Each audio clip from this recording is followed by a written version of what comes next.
Hello my smart buddies, welcome to my channel. तर आज आपण हिस्ट्रीमधील पहिला चॅप्टर ज्याचं नाव आहे historiography development in the west हा चॅप्टर बघणार आहोत, म्हणजेच डिस्कस करून समजून घेणार आहोत.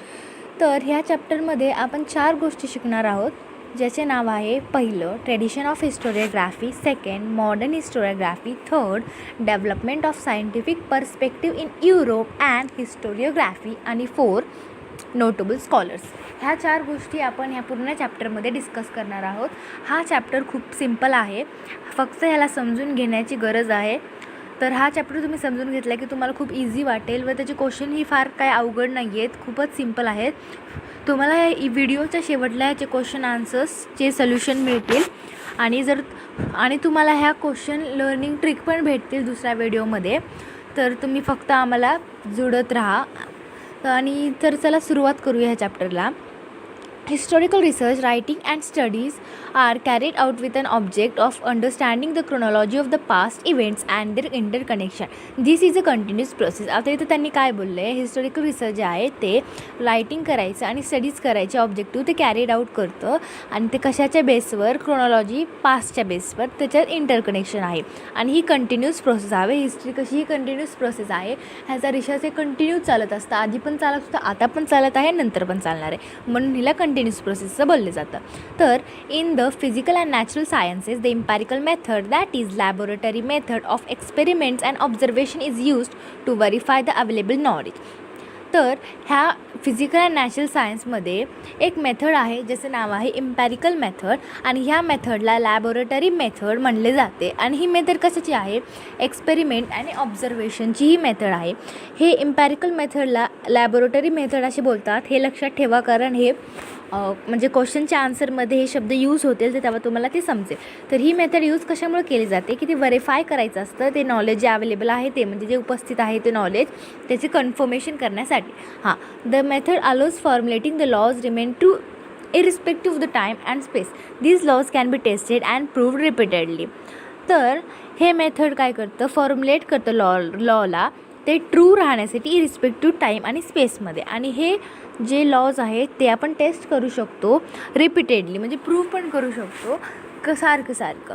तर आणि in historical research it may not be possible to use method of laboratory experiments and observation. This is so because we are not present in the historical time and space and the historical pattern can not be recreated. Also in history it is not possible to formulate laws and remain true irrespective of the time and space. आता ह्या historical रिसर्चमध्ये हे possible नाही आहे की laboratory जी method आहे ती use करणं. कारण आपण त्यावेळी जेव्हा हिस्ट्री ही घडली तेव्हा आपण तिथं प्रेझेंट नव्हतो आणि जर आपण प्रेझेंट नव्हतो तर आपण हे कन्फर्मली सांगू शकत नाही की तेव्हा काय झालं, कसं झालं. तर आणि हे पण एक मुद्दा आहे की हिस्ट्री जी आहे ती झालेली असते, ती पास्टमध्ये असते आणि ती वापस आपण क्रिएट करू शकतो का, नाही. म्हणून इथं लिहिले आहे हिस्टॉरिकल इव्हेंट्स, जे ते इव्हेंट्स असतात ते कॅनॉट बी रिक्रिएटेड, ते कधीच आपण रिक्रिएट करू शकत नाही. तर to begin, we need an expert who knows the language and script of a historical document in order to read it and understand its meaning. Also, the experts can examine the authenticity of the documents by using criteria such as lettering styles, author styles of writing, manufacturing date and type of a paper, stamps of authority, etc. Such a document is further scrutinized by a historian with the help of the relevant historical references. तर जेव्हा आपण सुरू करतो historical रिसर्चला तेव्हा आपल्याला एक expert म्हणजे एकदम तज्ज्ञ पाहिजे असतो, ज्याला लँग्वेज म्हणजे भाषा, स्क्रिप्ट, हिस्टॉरिकल डॉक्युमेंट रीड करण्यासाठी ते माहिती असलं पाहिजे किंवा त्याचे मिनिंग आपल्याला समजण्यासाठी. ते जे एक्सपर्ट आहेत म्हणजे जे ते तज्ज्ञ आहेत ते काय करतात, ते ठरवतात त्याची ऑथेंटिसिटी म्हणजे ते रिअल आहे, किती रिअल आहे, त्याच्या कशावरनं कोणत्या बेसवरून ते ठरवतात, त्यांच्या लेटरिंग स्टाईल, ऑथरची स्टाईल ऑफ रायटिंग, त्याची डेट, कोणत्या टाईपचा पेपर आहे, त्याचे स्टॅम्प्स कसे आहे, ह्याच्यावरून ते ठरवतात की ते खरं आहे का खोटं आहे. अजून आता इथं काय दिलं, हिस्टॉरिकल रिसर्च मेथड. ह्याची मेथड काय असते, म्हणजे हिस्टॉरिकल रिसर्च जी आहे ह्याची मेथड असते काय, तर examining relevant references of the available historical information. Examine करायचे जे रेफरन्सेस अवेलेबल आहे हिस्टॉरिकल इन्फॉर्मेशन राईट करताना. सेकंड काय, हे कशाचं टोटल दिलं आहे ह्यांनी, writing of historical narrative. Historical narrative लिहित असताना कोणत्या गोष्टी पाळल्या जातात व पाळल्या पाहिजेत असे त्यांनी ह्या 1 2 3 4 5 गोष्टी सांगितल्या आहेत. तर त्यातला पहिला आहे examining relevant references of the available historical information, म्हणजे एक्झामिन करायचं आहे की जे रेफरन्सेस अवेलेबल आहे आपल्याला हिस्ट्री रायटिंगमध्ये. Second, critically examining of various source of history, ते एक्झामिन करायचे ते वेगवेगळे सोर्स कोणते आहे. फॉर्म्युलेटिंग हायपोथेसिस फॉर्म्युलेट करायचे. Formulating relevant question in view of the historical references. तर रिलेव्हंट क्वेश्चन ज्याच्यामध्ये क्वेश्चनमध्ये तयार होतात ते बघायचे आहे हिस्टॉरिकल रेफरन्समध्ये. Understanding the references regarding time and space of the given historical events and also various conceptual frameworks use in historical research method. ते अंडरस्टँड करायचे आपल्याला कशाबद्दल, टाईम अँड स्पेसमधील जे की हिस्टॉरिकल इव्हेंटमध्ये घडले आहे त्या फ्रेमवर्कमध्ये ते सगळं बसलं पाहिजे. And last, collecting historical information, highlighting the process that leads to historical transitions, carrying out comparative analysis. Information collect करायचे जे की प्रोसेस करतात हायलायटिंगच्या, ते हिस्टॉरिकल ट्रान्झॅक्शनमध्ये बेस करतात आणि कंपॅरेटिव्ह ॲनालिसिसला कॅरी करतात, असं हे दिले. हे तुम्हाला क्वेश्चन आन्सर्समध्ये आहे, म्हणजे एक क्वेश्चन आहे त्याच्यामध्ये हिस्टॉरिकल नरेटिव्ह आपल्याला सांगायचे आहेत. तर हे लक्षात ठेवावं लागेल तुम्हाला, हे लर्न करून ठेवा. हे बोर्डमध्ये सुद्धा येऊ शकतो तुम्हाला, इम्पॉर्टंट आहे ते, मार्क करा इम्पॉर्टंट. आता method of various disciplines are useful in historical research. For example archaeology, archival science, manuscriptology, epigraphy काय, स्टडी ऑफ इन्स्क्रिप्शन आहे, analysis of lettering style, linguistics, numismatics, study of coins असं ते, genealogy, study of lineage etcetera. हे methods आहेत discipline historical रिसर्चमध्ये, हे जे खाली दिले आहेत ते. आता पहिला पॉईंट आहे तो आपण शिकणार आहोत. तर पहिला पॉईंट काय आहे, ट्रेडिशन ऑफ हिस्टोरिओग्राफी. तर चला सुरुवात करूयात ह्या पॉईंटला. We have learn about the historical research method, critically examining the historical sources and writing the historical narrative. The writing of critical historical narrative is known as historiography. A scholar who writes such a narrative is a historian. आता आपण हे study केला आहे की जे historical research आहे ते examining historical सोर्सवरनं करतात आणि त्याच्या नरेटिव्हवरनं. आणि हे क्रिटिकली हिस्टॉरिकल नरेटिव्ह आहे ना, जे त्यालाच आपण हिस्टोरिओग्राफी बोलतो. आणि जे ते स्कॉलर असतात जे ते हिस्टोरिओग्राफी लिहितात त्यांना हिस्टोरियन म्हणतात. आता हा पॉईंट पण इम्पॉर्टंट आहे, हा पॉईंट आपण यूज करणार आहोत आपल्या क्वेश्चन आन्सर्समध्ये. तर हे पण लक्षात ठेवा तुम्ही, जस्ट तुम्ही तुमच्या डोक्यात ठेवा की हे आहे, त्याच्यामध्ये तुम्हाला आपोआप लर्न होईल सगळं. आणि लर्न करवायला टेन्शन घेऊ नका, मी आहे ना. तर पुढं काय, the historian cannot include every past event in his narrative. आता जे हिस्टोरियन असतात ते प्रत्येक गोष्ट नाही ना लिहू शकत, म्हणजे ते नाही टाकू शकत त्याच्यामध्ये की प्रत्येक गोष्ट जी घडली ते अप टू डेट एक सेकंदाची गोष्ट ते नाही टाकू शकत. The inclusion and interpretation of historical events by the historian often depends on the conceptual framework adapted by him. His style of writing is determined by the conceptual framework. त्यांचे ते framework ठरलेले असतात, म्हणजे ज्याच्यामध्ये ते काय टाकायचं आहे, किती टाकायचं आहे, कितपर्यंत टाकायची, त्या फ्रेमवर्कमध्ये ती इन्फॉर्मेशन बसली पाहिजे आणि मग तिथे हिस्टॉरिकल रिसर्चमध्ये म्हणजे त्या हिस्टोरिओग्राफीमध्ये ती इन्क्लूड करतात. The transition of writing historical narrative that is historiography was not prevalent in the ancient society of the world. आता हे एवढं कॉमन नव्हतं जुन्या काळामध्ये. However that does not mean that they were not aware of the historical time or were not eager to know about it.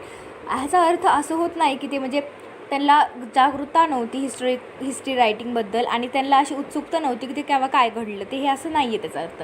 Ancient people also felt the need of passing on the stories of the life and valor of the ancestor to the next generation. Ancient communities all over the world used various means like caves, paintings, storytelling, singing, songs and ballads, etc. for this purpose. These traditional means are looked upon as the source of history in the modern historiography. हे जे source आहेत ते modern हिस्टोरिओग्राफीमध्ये use केले जातात. एवढंच आहे ह्याच्यामध्ये. ह्या पूर्ण ट्रेडिशन ऑफ हिस्टोरिओग्राफीमध्ये काय दिले, हिस्टोरिओग्राफी कशाला बोलली जाते, हिस्टोरियन कोण असतात, अजून हिस्ट्रीची फ्रेमवर्क काय झालं, एवढंच कामाची गोष्ट आहे ह्याच्यामध्ये. आणि त्यात एकदम मेन पॉईंट ह्याच्यामध्ये फक्त एवढाच आहे की क्रिटिकल हिस्ट्री नरेटिव्ह जे लिहिली जाते त्याला हिस्टोरिओग्राफी बोलतात आणि जे स्कॉलर असतात जे हिस्टोरिओग्राफी लिहितात त्यांना हिस्टोरियन बोलतात. एवढाच इम्पॉर्टंट पॉईंट आहे पूर्ण ट्रेडिशन ऑफ हिस्टोरिओग्राफीमध्ये. आता मॉडर्न हिस्टोरिओग्राफी, तर हे मॉडर्न हिस्टोरिओग्राफी काय आहे ते बघूयात आपण. 4 main characteristics of the modern historiography. तर ह्या मॉडर्न हिस्टोरिओग्राफीमध्ये हे 4 मेन कॅरेक्टरिस्टिक्स आहेत. हे सुद्धा खूप इम्पॉर्टंट आहे कारण हे येऊ शकतं तुम्हाला बोर्डमध्ये आणि हा असं क्वेश्चनसुद्धा आहे तुम्हाला. तर आपण बघूयात हे कोणते मे आहेत. कॅरेक्टरिस्टिक पहिला, its method is based on scientific principle. It begins with the formation of relevant questions. ही जी मेथड आहे ही सायंटिफिक प्रिन्सिपलवर बेस्ड आहे. सायंटिफिक प्रिन्सिपल जे आहे त्याच्यावरच हे पूर्ण बेस्ड आहे आणि ह्याची सुरुवात क्वेश्चनपासून स्टार्ट झाली आहे. क्वेश्चन रिलेव्हंट म्हणजे नवीन क्वेश्चनपासून सुरू झाली आहे. Second, these questions are anthropocentric. It means that these questions are about the deeds of the members of ancient human societies of a particular period. History does not suggest any interrelation between the divine and human deeds. हे question कसे असतात, हे अँथ्रोपोसेंट्रिक म्हणजे real असतात हे पूर्ण नेचरमध्ये आणि ancient पीपलमध्ये. आणि ह्याचं काहीच रिलेशन नाही आहे डिव्हिनिटी आणि ह्युमन डीड्समध्ये, असं त्यांनी सांगितलं. थर्ड कॅरेक्टरिस्टिक काय, answer to this question are supported by the reliable evidences. ह्याचे जे आन्सर जे आहेत ह्या क्वेश्चनचे जे त्यांनी फर्स्ट पॉईंटमध्ये जी राईज केलेले आहे रिलेव्हंट क्वेश्चन, त्याचे आन्सर्स इव्हिडन्सेसमधनं भेटू शकतात. म्हणजे हे जे ऑथेंटिक डॉक्युमेंट्स आहेत ते ह्या क्वेश्चनला आन्सर देऊ शकतात, असं सिम्पल मिनिंग आहे या सेंटेन्सचा. आता फोर्थ म्हणजे लास्टवालं, history presents a graph of mankind's journey with the help of past human deeds. It is said that the modern historiography with above characteristic had its roots in the ancient Greek historical writing. History is originally a Greek term. Herodotus, the Greek historian of the 5th century BCE, used it first for the book entitled The Histories. आता ह्या पॉईंटमध्ये काय दिले, ही जी journey आहे ही पूर्ण human deeds म्हणजे मानवांनी मागं काय केलं होतं त्याच्यावर ही पूर्ण बेस्ड आहे, असं हे फोर्थ पॉईंटमध्ये दिलं आहे. तर आता ह्याच्यातून आपल्याला काय कळालं, मॉडर्न हिस्टोरियोग्राफीचे 4 कॅरेक्टरिस्टिक्स काय आहेत. तर पहिला कॅरेक्टरिस्टिक काय आहे, सायंटिफिक प्रिन्सिपलवर बेस्ड आहे आणि ह्याची सुरुवात क्वेश्चनपासून सुरुवात झालेली. आणि पुन्हा हे जे क्वेश्चन आहे ते अँथ्रोपोसेंट्रिक आहे नेचरमध्ये. म्हणजेच हे क्वेश्चन काय आहेत, हे क्वेश्चन आपण म्हणजे मानवांनी मागच्या म्हणजे 80 टाईममध्ये काय केलं त्याच्यावर डिपेंड आहे आणि ह्याचं डिव्हिनिटी आणि ह्युमन डीड्स म्हणजे मागं काय केलं ह्याचा अर्थार्थी काहीही संबंध नाही, असं हे सेकंड पॉईंटमध्ये सांगतं. पुन्हा थर्ड पॉईंटमध्ये असं दिलं आहे की हे जे क्वेश्चन आहेत त्यांचं आन्सर डॉक्युमेंट्स देऊ शकतात जे रिअल डॉक्युमेंट्स आहे ऑथेंटिक अँथ्रोपोसेंट्रिक.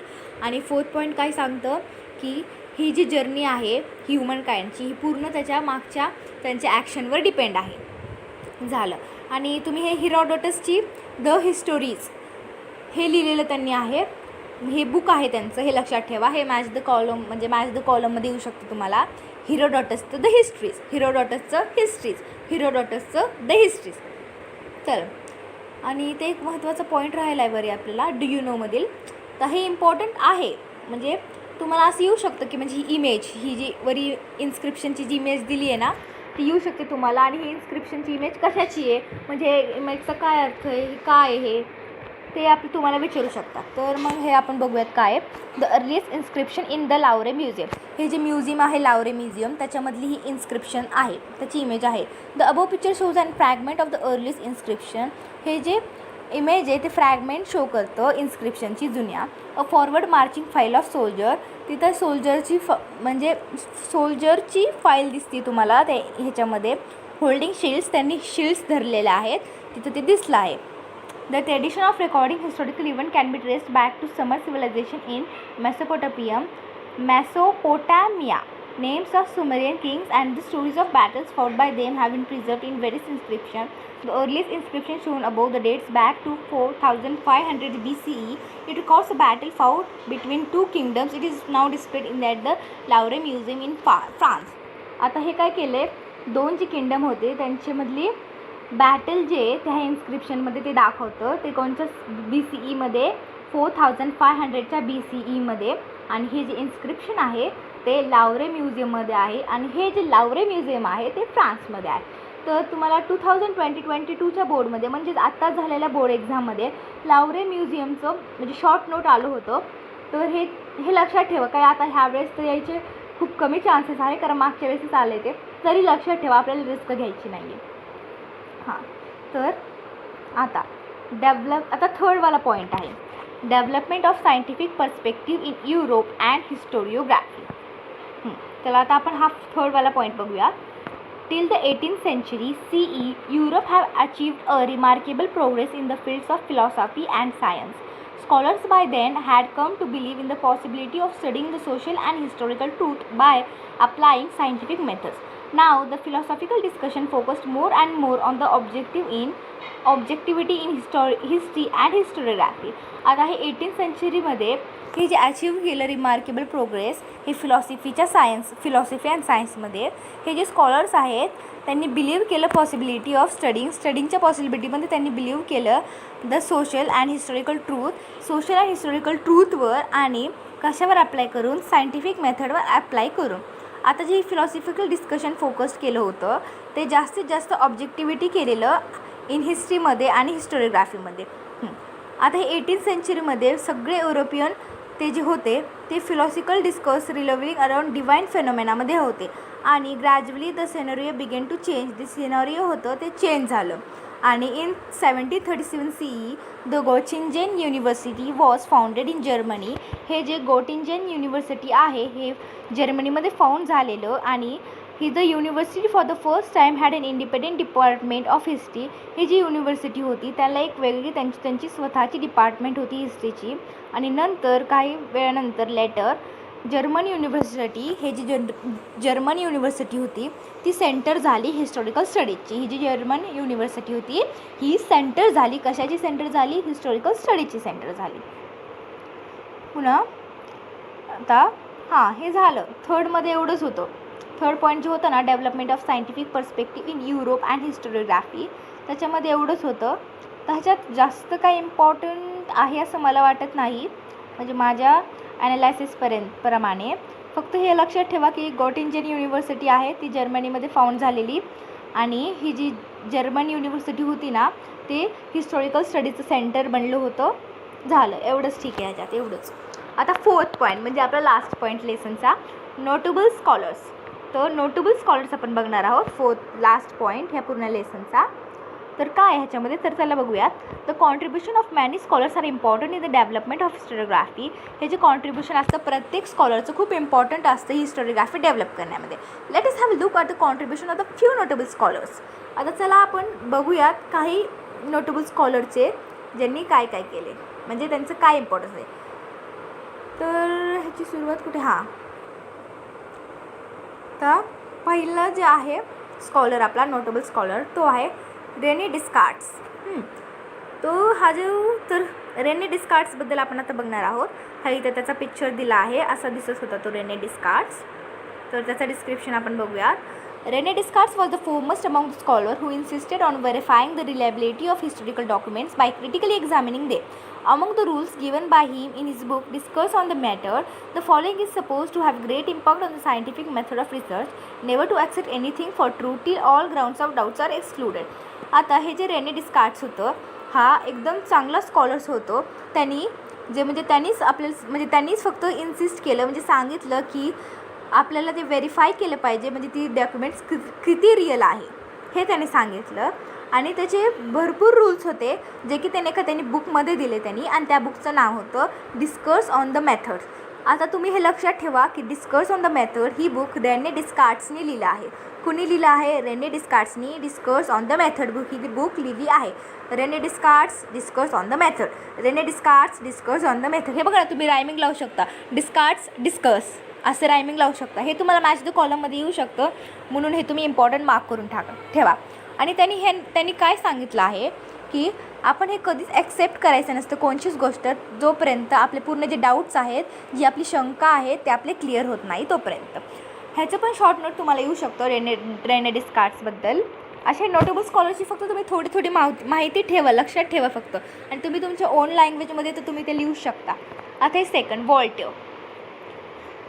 हे वॉल्टेअरसुद्धा आलं होतं 2022च्या बोर्डमध्ये तर हे लक्षात ठेवा तुम्ही.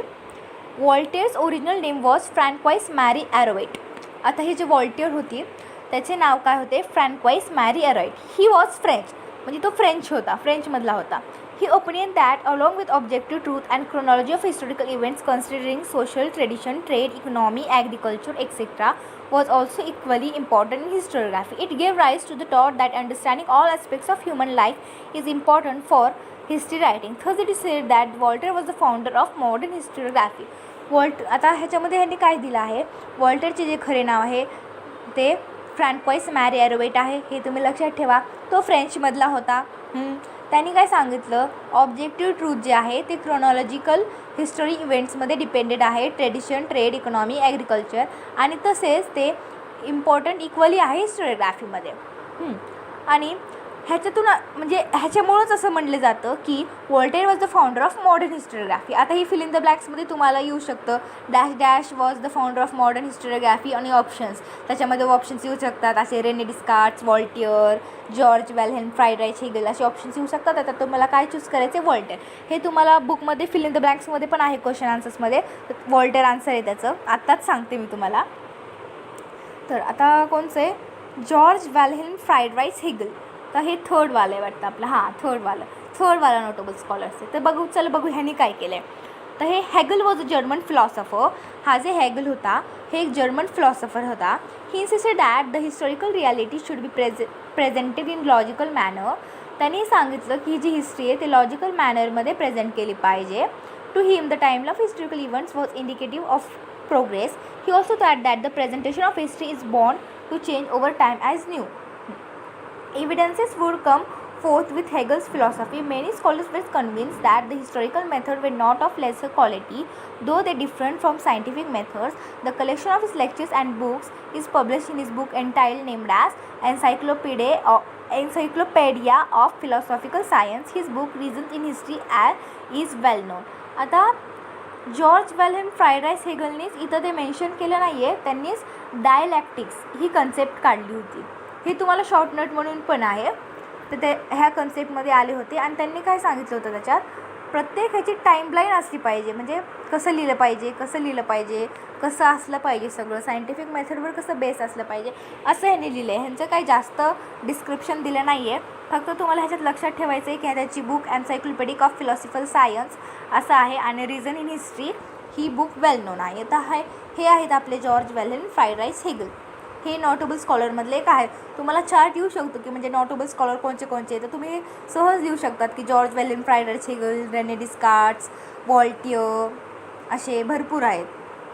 आता फोर्थवाला आहे आपला, तर लेपोर्ड वॉन रँके. हे भरपूर स्कॉलर्स आहेत, अजून 4-5 एकच मिनिट वेट अ मिनिट. हां तर 1 2 3 3 राहिले आहेत आता स्कॉलर फक्त. तर आता आपण ह्या नोटेबल स्कॉलरचं बघणार आहोत, ज्याचं नाव आहे लेपोर्ड वॉन रँके. तर हा historiography of the 19th century was greatly influenced by the thought of Leopold von Ranke of Berlin University. He spoke about the critical method of historical research. He put emphasis on the utmost importance of the information gathered through an original document. He also stated that all the type of document associated with a historical event need to be examined with the greatest care. आता ही म्हणजे historiography 19th centuryमध्ये ही greatly influence झाली होती. कोणाच्या विचाराने, leopard von रँकेच्या विचाराने. तो Berlin युनिव्हर्सिटीमधला होता. त्यांनी काय बोललं आहे की क्रिटिकल मेथड जी आहे हिस्टॉरिकल रिसर्चची, त्यांनी क्रिटिकल मेथड हिस्टॉरिकल रिसर्चबद्दल तो बोलला होता. ह्याने इम्फॅसिस टाकलं, त्याचे अटमोस्ट इम्पॉर्टन्स टाकलं त्याने ओरिजिनल डॉक्युमेंट्सबद्दल. आणि त्यांनी असं सुद्धा सांगितलं की जे डॉक्युमेंटचे जे टाईप आहेत ते ग्रेटेस्ट, आणि जे डॉक्युमेंटचे टाईप आहे हिस्ट्रीच्या रिलेटेड ते एकदम ग्रेट केअरमध्ये हँडल केले पाहिजेत. He believed that with his method of it was possible to reach the historical truth. He criticized imaginative narration of history. Collection of his book is published in the 2 books entitled The Theory and Practice of History and The State of the World History. त्याच्यावर असा विश्वास होता की जी ह्याची method आहे ती help करेल historical ट्रूथला, म्हणजे historical ट्रूथपर्यंत पोहोचायला. आणि त्याचे जे कलेक्शन होतं आर्टिकल्सचे त्यांनी त्या 2 बुकमध्ये दिलं होतं. त्या बुकचे नाव आहे the theory and practice of history आणि दुसऱ्याचे नाव आहे हिस्ट्री ऑफ वर्ल्ड हिस्ट्री. आता ह्या 2 बुकचं नाव तुम्ही लक्षात ठेवा. हे आन्सर लिहिताना तुम्हाला ह्या बुक्सचं यूज होईल. तर काय नाव आहे, the theory and practice of history. Theory आणि प्रॅक्टिस आहे कशाची, हिस्ट्री. लेपोर्ड वॉन रँकेची कोणची बुक आहे, theory and practice of history. आणि दुसरी बुक आहे the secret of world history. हे जे पूर्ण वर्ल्ड हिस्ट्रीचं सिक्रेट, ह्या 2 बुकमध्ये त्यांनी टाकलं. आता अजून नोटेबल स्कॉलर आहे कार्ल मॅक्स. तर in the latter half of the 19th century, a new school of thought arose, keeping in view the new thesis formulated by Karl Marx. According to Karl Marx, history was not about abstract idea. It was about living people. Human relationships are shaped by the fundamental needs of people and the ownership as well as natures of prevalent means of production to meet those needs. The accessibility of these means to the different strata of the society may cause not be equal. This inequality cause division of the society into classes, leading to a class struggle. आता letter हाफमध्ये 19th सेंचुरीच्या school सुरू केलं होतं Carl मॅक्सनी आणि त्याच्यानुसार history जी आहे ती abstract आयडियाबद्दल नाही आहे. ते आहे ना माणसांच्या लिव्हिंग म्हणजे जे जगतात त्याच्यावर डिपेंड आहे ही जी हिस्ट्री आहे ती. अजून तर त्यांनी Karl Marx history is about class struggle. त्यांनी कार्ल मॅक्सची जी हिस्ट्री आहे ती क्लास स्ट्रगलबद्दल आहे. As the class that own the means of production including exploit the rest of the class. Das Kapital written by him is the most referred book all over the world. आधी जे Carl max आहेत त्यांनी ही Das कपिताल book लिहिलेली आहे. ती म्हणजे खूप referred केली जाते, म्हणजे इम्पॉर्टंट दिलं जातं पूर्ण वर्ल्डमध्ये. आणि ह्या बुकमध्ये त्यांनी क्लास स्ट्रगलबद्दल लिहिलं आहे. हे एवढं आहे ह्या कार्ल मॅक्सबद्दल ही डिस्क्रिप्शन दिलेली आहे त्यांनी. तर मायकल फोकाल्ट. आता आपण मायकल फोकाल्टबद्दल बघणार आहोत. मायकल फोकाल्ट हा नोटेबल स्कॉलर आहे. तर the French historian of the 20th century, Michael Foucault brought forth a new concept in historiography. He, in the book Archaeology of Knowledge, argued that the privileging practice of arranging historical events in a chronological order is not right. तर French historian होता हा Michael फोकाल्ट. ते 20th सेंचुरीमध्ये त्यांनी एक concept हिस्टोरियोग्राफीची एका बुकमध्ये लिहिलं आणि त्या बुकमध्ये नाव आहे त्या बुकचं आर्किओलॉजी ऑफ नॉलेज. मायकल फोकाल्टनी कोणची बुक लिहिली? Archaeology of knowledge. कार्ल मॅक्सनी दास कपिताल, मायकल फोकाल्टनी आर्किओलॉजी ऑफ नॉलेज. आणि तर he drew attention to the fact that archaeology does not strive to reach the ultimate historical truth but attempts to explain various transitions in the past. आता हे जे book आहे म्हणजे त्याने हे फॅक्ट सांगितलं की जे हिस्ट्री आहे ते ट्रान्झिशन दाखवतं पास्टच्या इव्हेंटबद्दल. Foucault feels that explain the transition history is more important. He call his method archaeology of फोकाल्टला वाटलं की जे ट्रान्झिशन आहे ते एक्सप्लेन करताना मोर इम्पॉर्टंट द्यावा आणि म्हणून ह्या मेथडला त्यांनी आर्किओलॉजी ऑफ नॉलेज असं नाव दिले. Foucault subjected the so far unacknowledged areas by historians such as psychological orders, sciences of medicine, prices, administration, etc. to historical analysis. Thus, the scope of historiography kept continuously expanding. Writing of histories of various subjects like literature, architecture, sculpture, drawing, and painting, music, dance, drama, films and television, etc. came into practice. आता हे Michael फोकाल्टमध्ये काय दिलं आहे? तो एक French historian होता.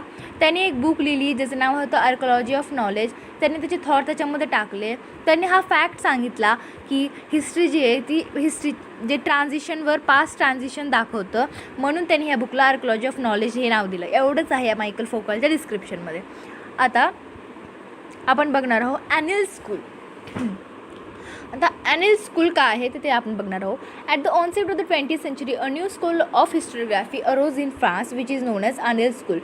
Annual school आहे जी फ्रान्समध्ये सुरू झालेली ते आणि ती फ्रान्स हिस्टोरियन्सकडूनच सुरू झालेली. ह्या स्कूलनी नवीन डिरेक्शन दिली हिस्ट्री रायटिंगच्या आणि ते त्यांनी म्हणजे रिकग्नाईज केलं त्यांनी की जी हिस्ट्री आहे ती फक्त political events, king, great leaders, त्यांची बॅटल्स, पॉलिटिक्स, डिप्लोमॅसी, वॉर्स एवढंच नाही आहे, पण history, climate, local people, agriculture, trade, technology, means of communication, social divisions and their collective psychology etcetera in the historical times. हे सुद्धा हे हिस्ट्रीच आहे. आणि ही जी अनिल स्कूल आहे ते फ्रेंच हिस्टोरियन स्टार्ट केलं एवढंच आहे. आता हे अनिल स्कूलमध्ये तुम्हाला जर म्हणजे आलं शॉर्टनर तर तुम्ही काय लिहाल? ही जी स्कूल आहे ती फ्रेंच हिस्टोरियननी म्हणजे फॉर्म केली आहे, ती फ्रान्समध्ये फॉर्म केली आहे. ह्या स्कूलने नवीन डिरेक्शन दिलं आहे हिस्ट्री रायटिंगबद्दल. त्यांनी सांगितलं की हिस्ट्री ही जी आहे ती फक्त पॉलिटिकल इव्हेंट्स वगैरे वगैरेबद्दल नाही आहे, पण ती climate, local people, means of कम्युनिकेशनबद्दलसुद्धा आहे. एवढंच आहे ह्या ॲन्युअल स्कूलमधनं. तर आता हा जो आपला लेसनमधला लास्ट पॉईंट आहे जो की पॉईंट आहे फेमिनिस्ट हिस्टोरियोग्राफी. तर feminist historiography means the restructuring of the history from the perspective of women. आता हे जी feminist historiography म्हणजे काय, हिस्ट्रीचं म्हणजे वापस बनवणं कोणाच्या नजरेतून, वुमेन्स म्हणजे वुमेन्सच्या पर्स्पेक्टिव्हमधनं ही हिस्ट्री लिहिणं, ह्याला feminist historiography असं बोललं जातं.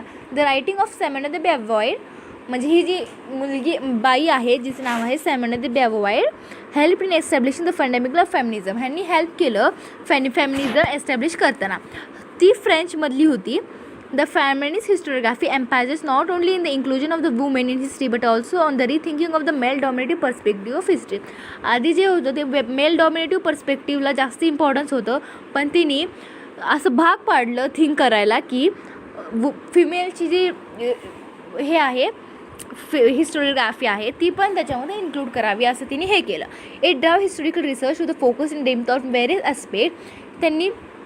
तिने सांगितलं की हिस्टोरिकल रिसर्च ते फोकस व्हायला पाहिजे डेप्थमध्ये वेगवेगळ्या ॲस्पेक्टमध्ये, जसे की trade union, institution, employment, causes, family life etcetera.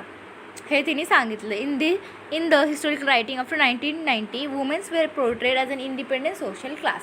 हे जे वुमेन होते ते पोर्ट्रेड झालेले हिस्टोरिकल सोशल क्लासमध्ये. आता ही फेमिनिस्ट हिस्टोरियोग्राफीमध्ये काय लिहू शकता तुम्ही की फेमिनिस्ट हिस्टोरियोग्राफीला काय म्हणतात, रिस्ट्रक्ट करणं हिस्ट्रीला वुमेन पर्स्पेक्टिव्हमध्ये.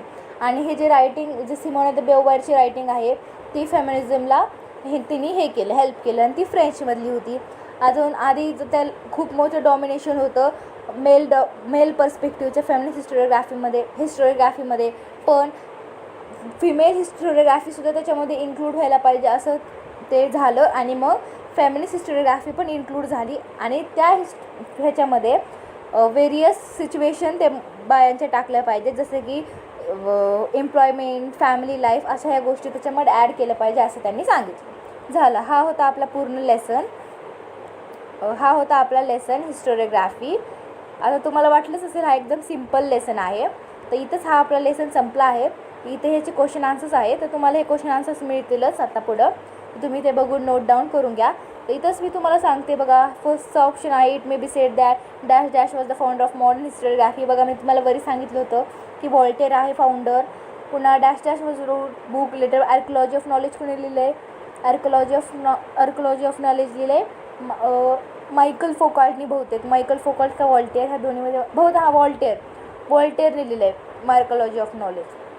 अजून पुन्हा ह्या रॉंग पेअरमध्ये जॉर्ज विलियम फ्रायडेची रिझन हिस्ट्री राईट आहे.